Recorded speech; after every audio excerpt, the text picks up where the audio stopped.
ఈరోజు మనం చేసుకునే ఐటెము పచ్చిమిరపకాయ బజ్జీ.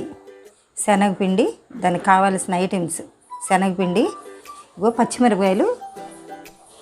ఇలాగున్న పచ్చిమిరపకాయని మనము ఇలా కట్ చేసుకుని పెట్టుకున్నాం. దానికి కలుపుకుంటానికి పిండి, తినే సోడా, కొద్దిగా ఉప్పు, కొద్దిగా వాము పొడి. కలుపుకునే విధానం కూడా కొద్దిగా వాము పొడి ఇలా మిక్సీలో వేసుకుని పెట్టుకున్నాను. దీనికి కావలసినంత వేసుకున్నాము. వాటర్ పోసుకుని కలుపుకోవటమే.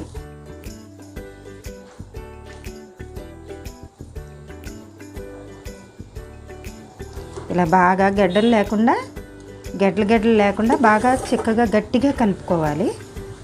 ఇది నేను ఇంట్లో వేయించుకున్న శనగపిండి అండి. ఇలా ముంచుకుని పిండిలో ఇలా వేసుకోవాలి.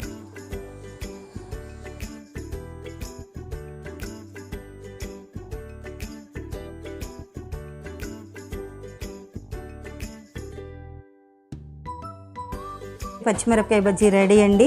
ఈ వీడియో కనుక మీకు నచ్చినట్టయితే లైక్ చేయండి, షేర్ చేయండి, సబ్స్క్రైబ్ చేయండి.